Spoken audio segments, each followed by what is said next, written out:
Birds of the same feathers flocks together. There is a meeting point between these two men. Men who, from the public service, amass primitive wealth. You need to watch this video to the end and understand the consequence of amassing so much wealth you may not need.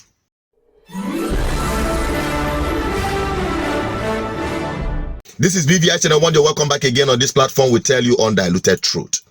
In as much as this video, we're taking a point of departure from political class that amass primitive wealth they don't need at the expense of public interest, at the expense of the suffering Nigerians. We also align it to every other person out there who go out of their way. Some of them engage in illegal business, importing fake and adulterated products, selling it to millions of people and cashing out in millions, amassing wealth that they don't need. I believe this very little documentary extract will explain to you that all of this amounts to nothing as you grow older. One of the fulfillment of a man in life is to have his own house designed to his own taste. Such building in most cases will possibly take into considerations what the owners lack while he was in the rented apartment. In an attempt to satisfy one's desire and sometimes to copy somebody's architectural design elsewhere, one may be tempted to erect a structure that may not be too easy to maintain when the owner gets to old age. A good number of structures are within Ibadan metropolis. Today, the supposed landlord merely occupy a single room out of about 7 or 8 rooms apartments, or practically move to the guest room of a duplex building. This is the private residence of Pa Joseph Oladele. It was constructed about 23 years ago with 5 bedrooms and 3 large sitting rooms. It was big enough to accommodate about 8 members of the family. But today, Pa Joseph Oladele alone and his wife are occupying the entire structure. The situations are changing these days. If you look at the European architectural something, even if they have a duplex, it wouldn't be more than 2 bedrooms because husband and wife used to share a bedroom. So I think that is how it should be. A bedroom should be enough, the one that could be maintained. And when building these days, it is better that the house is small and you have larger space outside. If you like, plant trees that will yield fruits for you. But for big houses, they are useless. Similarly, Mrs. Adepeju and her husband had their 8-bedroom apartment 20 years ago. But as we speak, they hardly occupy 2 of the rooms, while the large sitting room is used only during the annual celebrations. And it is not necessarily that it must be a story building, okay? Because when it gets to old age, what really happens, or what usually happens, is that people will now build something smaller downstairs, or daddy and mommy or grandpa and grandma will now come from upstairs and come and stay.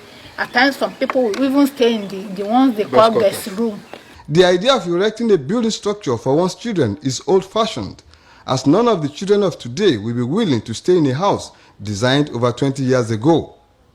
This reporter, however, noticed that most of such buildings have been converted to either guest houses or private schools, or restructured for rentage, while some are under lock and key as the supposed owner have gone to stay with their children overseas, and the building in question cannot be redesigned for other purposes.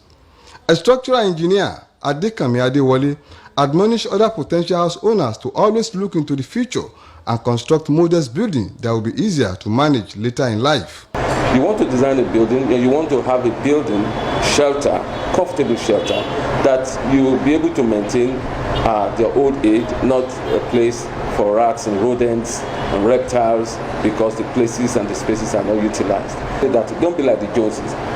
Build within your capacity and foresee what your future looks like by the grace of God, and then you have a sustainable future. It is of no use having a building than one will not be able to maintain at old age and will make a landlord to cohabit with rodents and other dangerous reptiles. There is nothing to add to what you've just heard and seen. I wonder how these politicians who amass so much wealth after being a governor, you became the biggest landlord. You amass so much wealth, even for unborn children, at the expense of the general public. It is believed that Lagos land personally appropriated by him is worth over 500 billion naira, and this is growing because he hasn't stopped. This makes Tinubu Nigeria's single largest landlord. 1. 4 Onyinko Abayomi Drive, Ikoyi, a 5-bedroom detached house on 1 acre of land, and originally the Lagos State Governor's guest house since 1979, but which now belongs to Tinubu. The certificate of occupancy of the property, valued at 450 million naira, was signed and released to him by Fashola in 2007, shortly after he assumed office. 2. Tinubu's residence at 26 Badilian Road, Ikoyi, valued at 600 million naira. The Lagos State government bought the property and paid an undisclosed sum to Tinubu, and thereafter gave the property back to him under the bogus pension bill he signed to law shortly before he left office in 2007. 3. The annex of the Lagos State Guest House in Asokoro, Abuja, was bought by the state government in 2006 for 450 million naira. But shortly after Tinubu left office, the property was transferred to him under the pension plan he signed into law before leaving office. 4. The 250-hectare land, valued at about 35 billion naira and strategically located at the Ajah Junction on Lekki Road, was initially meant for a general hospital for the people of Etiosa local government, but was seized by Tinubu and handed over to Trojan Estate Limited, a company owned by Deji and Wale Tinubu, to develop as Royal Garden Housing Estate at the expense of the taxpayers of Lagos. 5. The 1,000 hectares of land, valued at about 75 billion naira at Lakowe near Abijo in Ibeju Lekki local government and given to Lekki Concession Company LCC, which is partly owned by Tinubu. It is being developed as a golf course and housing estate by Assets and Resource Management Limited, ARM. 6. 157 hectares of prime land worth 2.5 kilometers on the Atlantic beachfront, valued at about 10 billion naira and illegally appropriated by Tinubu from the communities of Sinwan, Igbekodo, Akpaki, in Ibeju Lekki, and given to a Tinubu crony in front, Ibukun Fakeye, to build a golf course and luxury villa with little or no compensation to the villagers. Tinubu paid $20 million, that's 3 billion naira, out of public treasury to Fakeye to commence the project in late 2006. Fashola has since released additional funding for this project, which is not owned by the state government. 7. Bola Tinubu now owns the 14-hectare Parkview Ikoyi Estate foreshore land reclaimed by Lagos State government.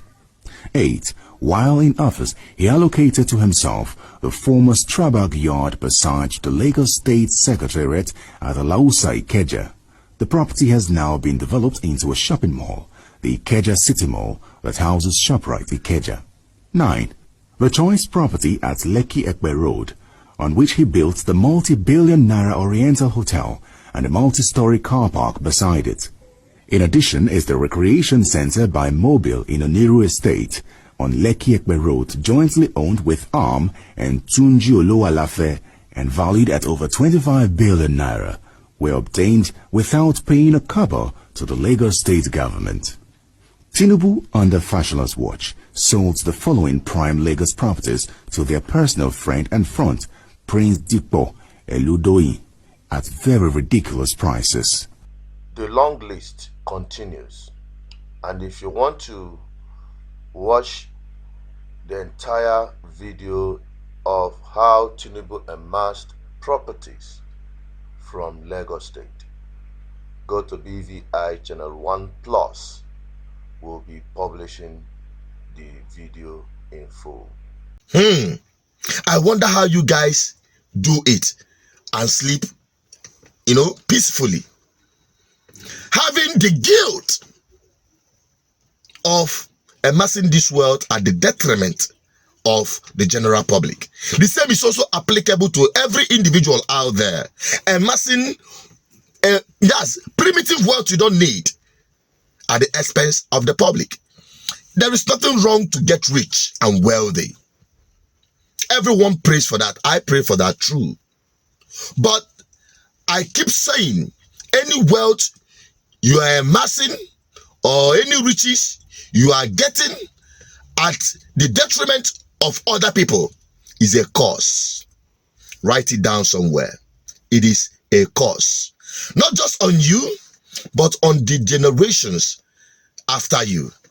Because what will be the tail end? Check the lives of some of these politicians. Look at their children. After they are gone, what becomes of those properties? All fade away. All of them fade away. They sell them off.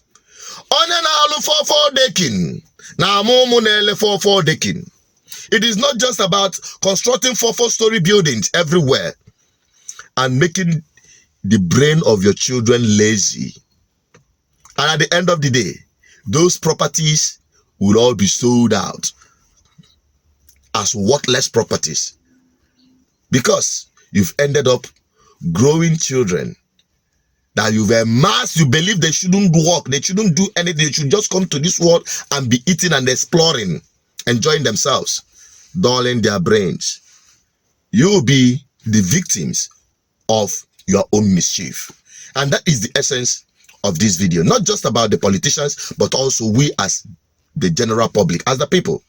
We must understand the most important thing in this life is to impact on the life of other people positively. And that is where GGN comes in. And that is where our devotion and commitment on this platform comes in. And we need your support, no matter how little it is. Your support for this platform is as good as your service to God through service to humanity. We pray that people will come around and support our activities, fund some of our activities. We are down with some of our gadgets. This is the laptop I usually use to do most of my editing. It is almost like a scrap of its own. Everywhere is ripped open. You can see I've been managing this laptop for more than 10 years now, using it to run most of my editing work. And the other one is also bad. The screen, as you can see, is already bad, it's cracked up, and it can be used for now. And the phone, you can see the phone is that bad. Even the charging port is that bad that we now use this external charging device to charge up the battery. Honestly, we are finding it difficult to run our operation, especially now we've spent every dime I have on upgrading our studio, and we need your support to get us another laptop, phones, camera, drones, and other things that will make us serve you better. In fact, it is not that we don't know how to raise money, especially from the politicians who are begging to use our platform to sell themselves.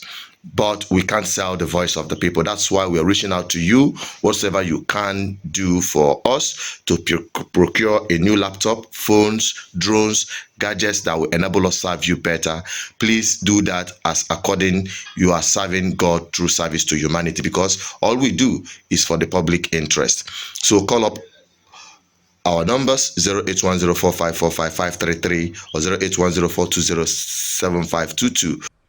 Or you can simply use the account details on the screen via Voice International, First Bank. We have accounts on Naira and also in dollar. Thank you. I use this opportunity to appeal to you. Reach out to us through the numbers on the screen. Support us. Invest in public interest. And I can tell you that investment will go far beyond your generations that you never knew. Your good work will speak for you. And that is why we are committed for public interest. Invest in public interest through GGM and BVI Channel 1, and we will not disappoint you. I'm signing out. Stay blessed at all time and stay safe. Bye-bye.